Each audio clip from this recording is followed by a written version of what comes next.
സ്വർഗത്തിനൊരു പ്രത്യേകത ഉണ്ട്. എന്താ? ഇപ്പൊ നമ്മൾ റമദാന് ചോദിച്ചുകൊണ്ടേയിരിക്കുക, അഷ്ഹദു അല്ലാ ഇലാഹ ഇല്ലല്ലാഹ് അസ്തഗ്ഫിറുല്ലാഹ് അസ്അലുകൽ ജന്ന. അല്ലാഹുവേ ഞാൻ സ്വർഗം ചോദിച്ചുകൊണ്ടിരിക്കുന്നു. അപ്പൊ നമ്മൾ സ്വർഗം ചോദിക്കുമ്പോൾ ഒരു പ്രശ്നം എന്താണെന്നറിയോ? സ്വർഗത്തിൽ ഒരു തെറ്റുള്ളൊരു മനുഷ്യനെ സ്വർഗത്തിൽ കയറ്റൂല എന്നുള്ളതാണ്. സ്വർഗം പ്യൂരിഫിക്കേഷൻ കഴിഞ്ഞ നാടാണ്. എല്ലാം പരിശുദ്ധരാക്കാനും സ്വർഗത്തിലുണ്ടാവുക. ഒരു ചെറിയ ഒരു കുത്തുപോലും തെറ്റുള്ളൊരു മനുഷ്യൻ അവിടെ ഉണ്ടാവില്ല, സ്വർഗത്തിൽ ഉണ്ടാവില്ല എന്നാണ്. അപ്പൊ നമ്മൾ ആലോചിക്കേണ്ടത്, അപ്പൊ നമ്മളുണ്ടാവും. അതിനെന്ത് ചെയ്യണം? നമുക്ക് തെറ്റുണ്ടാകാൻ പാടില്ല. അല്ലാഹു തആല എന്തിനാ നരകം സൃഷ്ടിച്ചേ? വെറുതെ ഇരുന്നപ്പോൾ ഹോബി അടിച്ച് കുറെ തീയെടുത്ത് ഇങ്ങനെ കത്തിച്ചതല്ലല്ലോ. അല്ലാഹു തആല നരകം സൃഷ്ടിച്ചത് ഒരു മനുഷ്യൻ തെറ്റ് ചെയ്താൽ അവന്റെ തെറ്റിനെ കരിച്ചു കളയാൻ വേണ്ടിയിട്ടാണ് അല്ലാഹു തആല നരകത്തെ സൃഷ്ടിച്ചത്. അപ്പൊ ഒരു മനുഷ്യന്റെ കയ്യിൽ തെറ്റുണ്ടെങ്കിൽ അല്ലാഹു തആല അവനെ നരകത്തിലിടും. നരകത്തിലിട്ട് ആ തെറ്റ് മൊത്തം കരിച്ചതിന് ശേഷം എവിടേക്ക് കടത്തും? സ്വർഗത്തിലേക്ക് കടത്തും. കാരണം തെറ്റ് കൊടുക്കട്ടെ സ്വർഗത്തേക്ക് കടക്കാൻ പറഞ്ഞാൽ നടക്കൂല. സിറാത്ത് പോലെ തെറ്റുള്ളൊരു മനുഷ്യന് ചാടാൻ കഴിയില്ല, അത് കടക്കാൻ കഴിയൂല. അപ്പൊ അതുകൊണ്ട് തന്നെ സ്വർഗത്തിലെ ഒരാളും മോശക്കാരനാവില്ല. ഈ അന്ത് ചെയ്ത ആളല്ലേ എന്നൊരു സംഭവം അവിടെ ഉണ്ടാവില്ല. എല്ലാവരും അഭിമാനമുള്ള ആളുകളൊക്കെ. അപ്പൊ അതുകൊണ്ട് അല്ലാഹു തആല നരകത്തിലിട്ട് ഒരു മനുഷ്യനെ അവന്റെ തെറ്റുകൾ മൊത്തം എന്ത് ചെയ്യും? കരിച്ചു കളഞ്ഞ് മായ്ച്ചു കളഞ്ഞതിന് ശേഷമാണ് സ്വർഗത്തിലേക്ക് കടത്തുക. അപ്പൊ നമുക്ക് ചെയ്യാനുള്ള കാര്യം എന്താണ്? അവിടേക്ക് എത്തുന്നതിന് മുമ്പ് ഈ തെറ്റുകളില്ലാത്തൊരവസ്ഥ വരിക എന്നുള്ളതാണ്.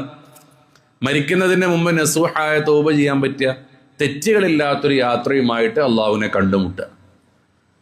നമ്മുടെ കൽബ് ഇങ്ങനെ കറുത്തു പോയെങ്കിൽ ആ കൽബിനെ നമ്മൾക്ക് ഇങ്ങനെ മായ്ക്കാൻ പറ്റണം. അതിനുള്ള അവസരങ്ങളല്ലേ അള്ളാഹു തആല നൽകിയത്. നിങ്ങൾ ആലോചിച്ച് നോക്കൂ, ഈ പരിശുദ്ധ റമദാനിനെ അള്ളാഹു തആല റഹ്മത്ത് നൽകി, മഗ്ഫിറത്ത് നൽകി, ഇത്ഖും മിനന്നാർ നൽകുന്നു, സ്വർഗം കൊടുക്കുന്നു, നരകത്തിൽ നിന്ന് കാവൽ തൊടുന്നു. അള്ളാഹു തആല ഇതിന്റെ എല്ലാ കാര്യങ്ങളും കൃത്യമായി ഇങ്ങനെ ക്ലിയർ ചെയ്ത് ഇങ്ങനെ വെച്ചിട്ടുണ്ട് നമുക്ക് ചെയ്യാൻ വേണ്ടിയിട്ട്. സ്വതക്ക ചെയ്യാൻ വേണ്ടിയിട്ട് ഇസ്ലാം നന്നായി കൽപ്പിച്ചു. പക്ഷെ അന്നേരം ഒരു പ്രശ്നമുണ്ട്. ഈ സ്വതക്ക ചെയ്യാന്ന് പറഞ്ഞാൽ അത് പൈസ ഉള്ളവർക്ക് മാത്രം ചെയ്താൽ മതിയോ? പൈസ ഇല്ലാത്തൊരു സ്വതക്ക ചെയ്യണ്ട. പൈസ ഇല്ലാത്തൊരു സ്വതക്ക ചെയ്യണം. ക്യാഷ് ഇല്ലാത്ത ആളുകൾ എങ്ങനെയാ സ്വതക്ക ചെയ്യേണ്ടത്? അത്തബസ്സുമു ഇലാ വജ്ഹി അഖീഖ സ്വതഖത്തുൻ. നിന്റെ സഹോദരന്റെ മുഖത്ത് നോക്കി നീ ഒന്ന് പുഞ്ചിരിക്കൽ സ്വതക്കയാണെന്ന് പരിശുദ്ധ റസൂൽ സ്വല്ലല്ലാഹു അലൈഹി വസല്ലം തങ്ങൾ. ഒരാളെ കാണുന്ന സമയത്ത് ഒരു പുഞ്ചിരി കൊടുക്കുന്നു, സലാം പറയുന്ന സമയത്ത് മുഖത്ത് നോക്കി ഒന്ന് പുഞ്ചിരിക്കുന്നു. അത് സ്വതക്കയായിട്ട് അല്ലാഹു തആല എഴുതി വെക്കുകയാണ്. നമുക്ക് സ്വതക്ക ചെയ്ത പ്രതിഫലത്തെ അല്ലാഹു തആല നൽകുകയാണ്. ഘട്ടം ഘട്ടമായിട്ട് അല്ലാഹു സുബ്ഹാനഹു വ തആല നമ്മളെ നന്നാക്കാൻ എന്തെല്ലാം സ്റ്റെപ്പ് വെക്കുന്നു. നിങ്ങൾ ജമാഅത്തിന് പള്ളിയിലേക്ക് വരികയാണെങ്കിൽ പള്ളിയിൽ നിന്ന് ഇവിടേക്ക് എത്തുന്നവരെ ഓരോ കാൽപാദത്തിനും അല്ലാഹു തആല ദോഷങ്ങൾ പുറത്തു കൊടുക്കുന്നു. മാഷാ അല്ലാഹ്. അല്ലാഹു തആല എത്ര ബ്രില്യൻ്റ് ആയിട്ട് കാര്യങ്ങൾ എക്സിക്യൂട്ട് ചെയ്യുന്നതെന്ന് ആലോചിച്ച് നോക്കി. നിങ്ങൾ പള്ളിയിലേക്ക് ജമാഅത്തിന് നടന്നു വരികയാണെങ്കിൽ നിങ്ങളുടെ ദോഷങ്ങൾ പൊറുക്കുന്നു. നിങ്ങൾ വീട്ടിൽ നിന്ന് ഇറങ്ങുന്ന സമയത്ത് വീട്ടുകാരോട് സലാം പറഞ്ഞു പോരുകയാണെങ്കിൽ നിങ്ങളുടെ ദോഷങ്ങൾ അല്ലാഹു തആല പൊറുക്കുന്നു. നിങ്ങൾ ഉറങ്ങുന്ന സമയത്തൊന്ന് വുളൂ ചെയ്ത് കിടന്നാൽ പുലരുവോളം ആവുമ്പോഴേക്ക് 10,000 മലക്കുകൾ നിങ്ങൾക്ക് വേണ്ടി പൊറുക്കലിനെ തൊടുന്നു. പരിശുദ്ധ റസൂൽ സ്വല്ലല്ലാഹു അലൈഹി വസല്ലം തങ്ങൾ പഠിപ്പിക്കുന്നു. ഇങ്ങനെ എല്ലാ കാര്യങ്ങളെ കൊണ്ടും അല്ലാഹു തആല നമ്മളെ എങ്ങനെ പ്യൂരിഫിക്കേഷൻ ചെയ്യാമെന്ന് അല്ലാഹു തആല നിരന്തരം ശ്രമിച്ചുകൊണ്ടിരിക്കുക. രണ്ടാളുകൾ ഒരു വഴിയിലേക്ക് യാത്ര പോകണമെങ്കിൽ രണ്ടിൽ ഒരാൾ ലീഡർ ആവണം. ഒരു യാത്ര പോകുമ്പോൾ അതിന് എന്തായാലും അമീർ വേണം. അമീർ ഇല്ലാതെ യാത്ര പറ്റൂല. ഞങ്ങളെല്ലാവരും അമീറാന്ന് പറഞ്ഞത് വിഷയം നടക്കൂല. എന്തായാലും ഒരു അമീർ വേണ്ടി വരും ഒരു യാത്ര സംഘത്തിന്. അങ്ങനെയാണ് നമ്മുടെ രണ്ട് ഭാഗത്ത് 2 മലക്കുകളുണ്ട്. ഈ 2 മലക്കുകൾക്ക് ഒരു അമീറുണ്ട്. അതാരാ? വലതുവശത്തുള്ള മലക്കാണ്. ഈ 2 ആളുകളെ നിയന്ത്രിക്കുന്ന 2 ആളുകളിൽ കൂടുതൽ പവർ കൊടുത്തതായിരിക്കാം വലതുഭാഗത്തുള്ള മലക്കിനാണ്. എന്തിനാണ് അങ്ങനെ കൊടുത്തതെന്നറിയോ? നമ്മളൊരു നന്മ ചെയ്താൽ ഉടൻ അത് വലതുഭാഗത്തുള്ള മലക്ക് എഴുതി വെക്കും. അപ്പോൾ ആ സ്പോട്ടിൽ എഴുതി വെക്കും. നമ്മളൊരു തെറ്റ് ചെയ്താൽ വലതുഭാഗത്തെ മലക്ക് ഇടതുഭാഗത്തെ മലക്കിനോട് പറയും, എഴുതല്ലേ, ഒന്ന് വെയിറ്റ് ചെയ്യണം. അവൻ അസ്തഗ്ഫിറുല്ലാഹ് എന്ന് പറയുന്നുണ്ടോ എന്നൊന്ന് നോക്ക്. അവൻ തൗബ ചെയ്യുന്നുണ്ടോ എന്ന് നോക്ക്. തൗബ ചെയ്യുന്നില്ലെങ്കിൽ മാത്രം എഴുതിയാൽ മതി എന്ന് പറയും. അപ്പൊ അല്ലാഹു തആലയുടെ ചിന്ത നോക്കി നിങ്ങൾ. അല്ലാഹു തആലക്ക് എങ്ങനെ നമ്മളെ രക്ഷപ്പെടുത്തണം എന്നൊരു ചിന്തയിലാണ് അല്ലാഹു സുബ്ഹാനഹു തആല ഉള്ളത്. അതുകൊണ്ട് എല്ലാ കാര്യത്തിനും കൂലി. പള്ളിയിൽ ഒന്ന് ഇഅ്തികാഫ് വെച്ചിരിക്കുന്നുണ്ടോ? നിങ്ങൾക്ക് നരകം ഹറാമാക്കുന്നു. നിങ്ങൾ ഖുർആനിലോട്ട് നോക്കുന്നുണ്ടോ? നിങ്ങൾക്ക് കാര്യങ്ങൾ കിട്ടുന്നു. നിങ്ങൾക്ക് പ്രായം ചെന്ന ഉമ്മയും ഉപ്പയും ഉണ്ടോ? അവരെ നിങ്ങളൊന്ന് നോക്കിയാൽ നിങ്ങൾക്ക് വലിയ കൂലിയുണ്ട്. അവരെ നിങ്ങൾ തെരുവിലേക്ക് ഇറക്കിയാൽ നിങ്ങൾക്ക് വലിയ ശിക്ഷയുണ്ട്. നമ്മൾ ശ്രദ്ധിക്കേണ്ട കാര്യമാണ്. നമ്മൾ ചില ആളുകൾക്കൊക്കെ ഒരു ശീലമുണ്ട്. എന്താണെന്നറിയോ? നമ്മൾ ഈ പ്രായം ചെന്ന ഉമ്മാരടുത്ത് ഉപ്പാരത്തുള്ള പെരുമാറ്റം ഒന്ന് ശ്രദ്ധിക്കണം. നമ്മൾ ഭയങ്കര പ്രശ്നമാണ്.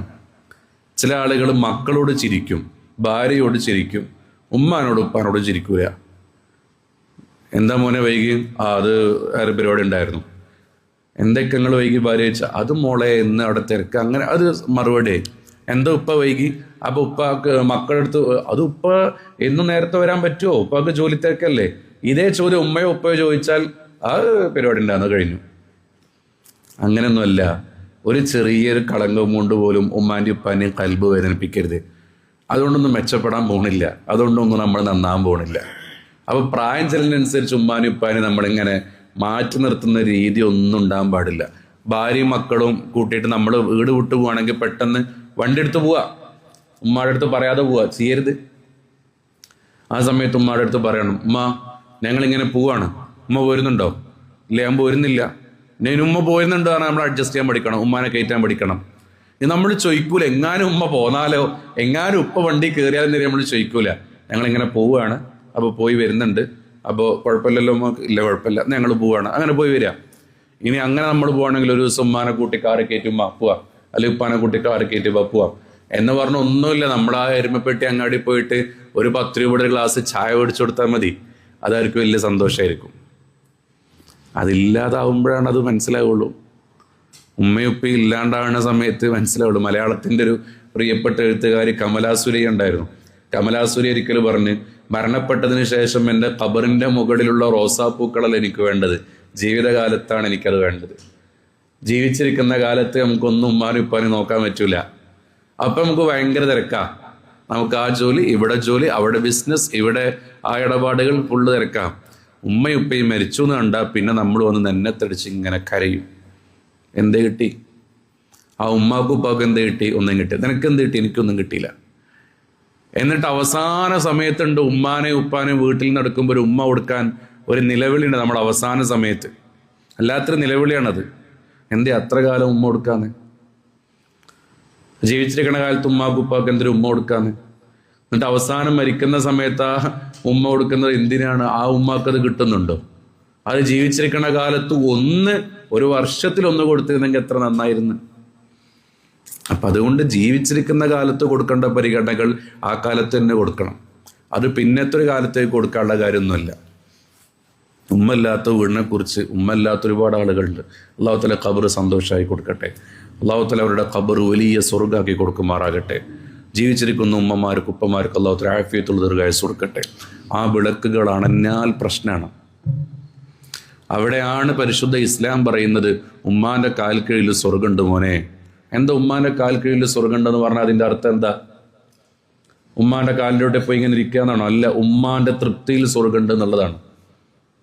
ഉമ്മാന്റെ തൃപ്തിയിൽ സ്വർഗ്ഗമുണ്ട് എന്നുള്ളതാണ്.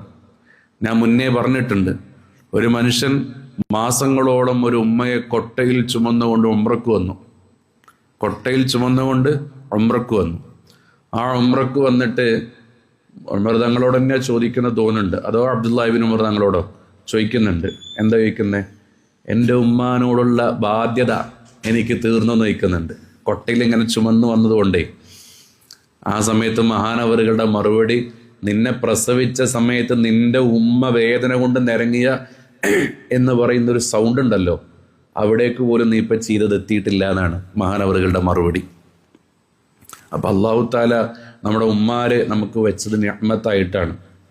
നമ്മൾ പല ആളുകളും മറന്നു പോകാം. ഉമ്മാരൊക്കെ മരിച്ചൊരു 10 വർഷം 15 വർഷം കഴിഞ്ഞവരൊക്കെ ഉമ്മാരെ പലപ്പോഴും മറന്നു പോകും. ഒരു ദിവസം ഒരു ഫാത്തിഹയും യാസീനും ഓതാത്തൊരവസ്ഥ ഉണ്ടാവരുത്. കാരണം നമ്മളെ വളർത്തി വലുതാക്കിയിട്ട് അവർ ഖബറിൽ വലിയ ബുദ്ധിമുട്ടിലാണെങ്കിൽ പിന്നെ നമ്മൾ മക്കളോടും കുട്ടികളോടൊക്കെ സ്നേഹത്തോടു കൂടി ജീവിക്കുന്നതിൽ എന്താ അർത്ഥമുള്ളത്? ഒരർത്ഥമില്ല. അതുകൊണ്ട് നമ്മുടെ ഉമ്മാൻ്റെയും ഉപ്പാൻ്റെയും ഖബറൊന്നും നമ്മളൊരിക്കലും അനാഥാക്കിയിടാൻ പാടില്ല. അതെപ്പോഴും അതിലേക്ക് എന്തെങ്കിലും നമ്മൾ കൊടുത്തുകൊണ്ടേയിരിക്കണം. ഒരു വെള്ളിയാഴ്ച കയറി ഇറങ്ങേണ്ട സ്ഥലമല്ല പള്ളിക്കാട് എന്ന് പറഞ്ഞാൽ, അതെപ്പോഴും കയറി ഇറങ്ങേണ്ട സ്ഥലമാണ്. അൽഹംദുലില്ലാ ഇവിടെ ചില ആളുകളൊക്കെ ഉണ്ട്, ഇടയ്ക്കിടയ്ക്കൊക്കെ പോയി ഉയർന്നു വരും. അതൊക്കെ നമ്മൾ ചെയ്യണം.